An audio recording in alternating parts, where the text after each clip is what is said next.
എനിക്ക് അമേരിക്കയ്ക്ക് പോവാം.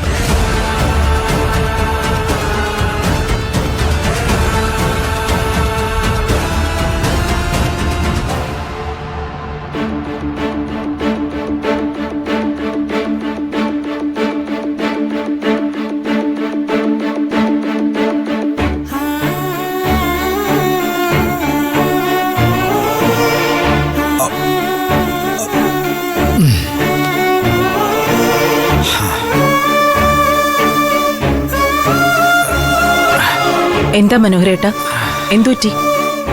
എന്തെങ്കിലും അസുഖമുണ്ടോ? സുഖമില്ല, അത്രേ ഉള്ളൂ. മനോഹരേട്ടൻ എന്താ ഇങ്ങനെ മറുപടി പറയുന്നത്? ഒരുമാതിരി അകന്നു നിന്ന് സംസാരിക്കുന്ന പോലെ. നമ്മൾ ആരെങ്കിലും അകറ്റി നിർത്തുമ്പോ നമ്മളെയും ആരെങ്കിലും അകറ്റി നിർത്തും.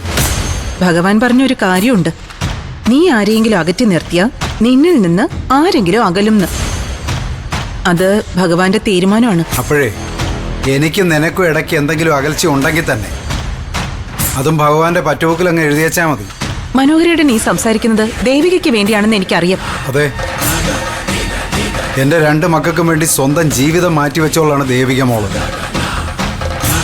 ആരൊക്കെ അകറ്റി നിർത്തിയാലും അതിനനുസരിച്ച് ചേർത്ത് പിടിച്ചോണ്ടേയിരിക്കും. ഒടുവിൽ തെറ്റുപറ്റിപ്പോയി പാർവതിന്ന് എന്റെ മുമ്പിൽ വന്ന് തല കുമ്പിട്ട് നിന്ന് മനോഹരേട്ടന് പറയേണ്ടി വരും. ദേവികമ്മയുടെ കാര്യത്തിൽ അങ്ങനെ സംഭവിച്ചാലേ ഞാൻ എൻ്റെ തല വെട്ടിയെടുത്ത് വെള്ളിത്തളികയെ വെച്ച് നിനക്ക് തരും. ഒരുമേക്കൊരു പോലെ ഇപ്പൊ വേറൊരു അകന്ത പ്രഭാവതി. അവരെന്ത് ചെയ്തു? എന്നെ പോലെ തന്നെ മകന് നഷ്ടപ്പെട്ടു പോയ ഒരു അമ്മയും അവരും.